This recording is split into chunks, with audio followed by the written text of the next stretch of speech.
What's up, boys and girls? My name's Buster. You wanna know why? Cause I love busting stuff with my best buddy, Slappy. Ain't that right, Slappy?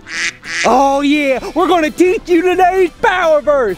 Today's power verse says, I know the greatness of the Lord, that our Lord is greater than any other God. Psalm 135:5. Hooey! Did you see that power verse? It was awesome. Now I need the girls. That's right, girls. Stand on up and say the power verse with me on the count of 3. Ready, girls? Here we go. 1, 2, 3. I know the greatness of the Lord, that our Lord is greater than any other God. Psalm 135:5. Good job, girls. You can have a seat. Now I need my boys. Come on, lazy bones. All the boys stand up and say the power verse with me and Slappy on the count of 3. Ready, boys? Here we go.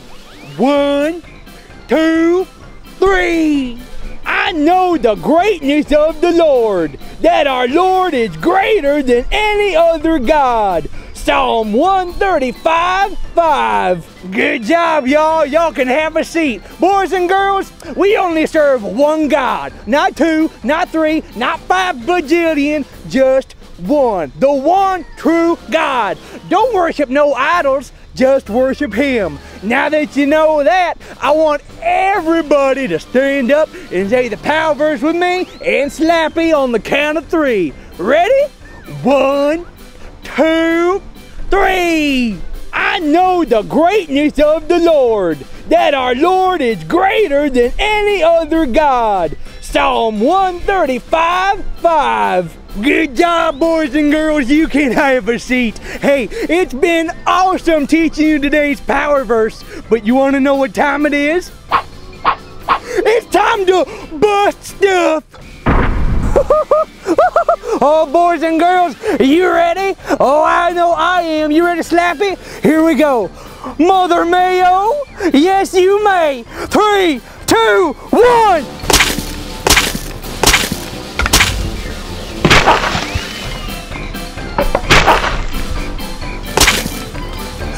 Make me a big old egg salad!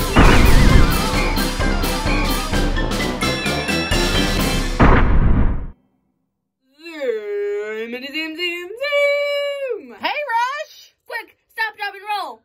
Rush, what are you doing? Come on! I don't want to roll on the floor!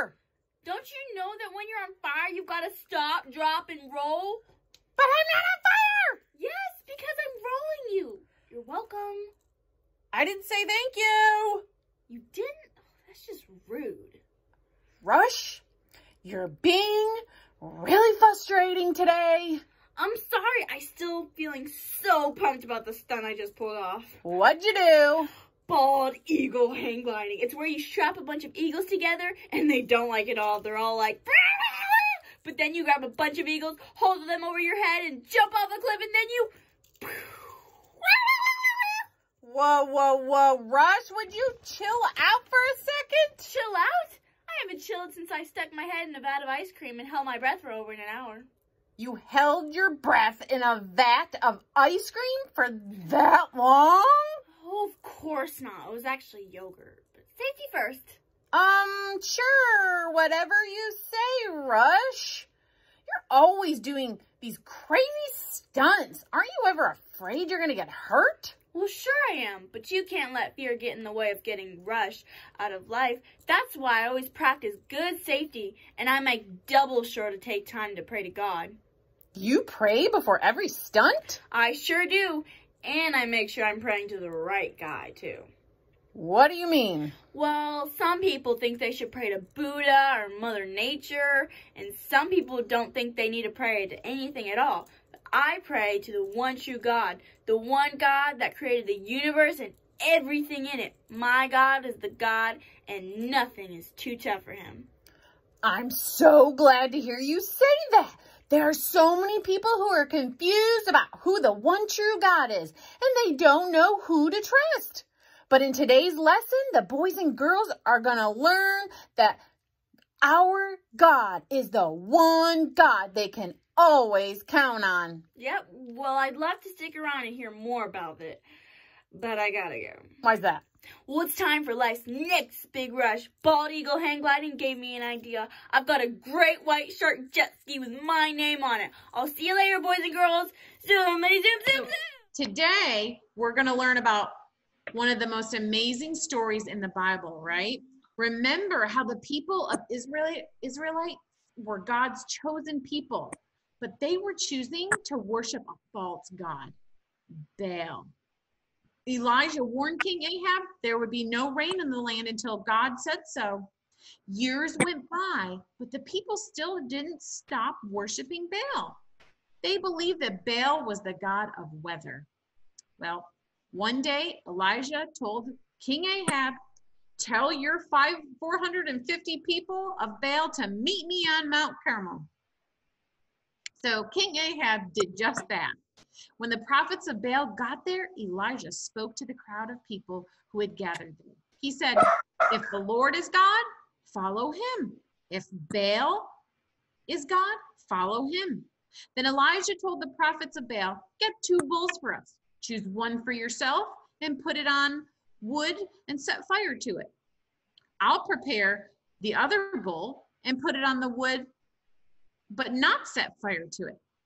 Then you call on the name of your God, and I will call on the name of the Lord, the God who answers by fire. He is the God."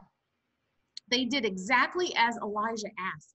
They took 2 bulls, put them on a pile of wood. Then the prophets began to shout and dance all around the altar. Baal didn't answer. So Elijah said, "Shout a little louder. Maybe he's sleeping." Then the prophets of Baal shouted and danced even more.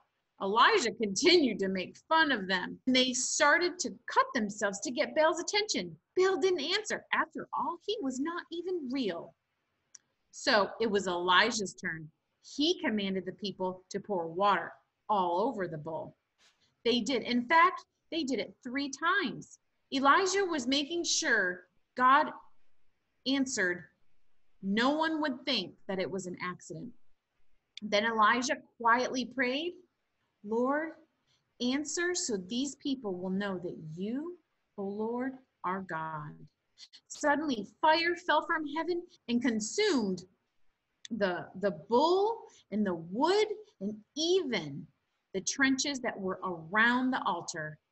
God answered Elijah's prayer. The people recognized that God is or was the real God. They shouted, "The Lord, he is God. The Lord, he is God." Isn't that awesome?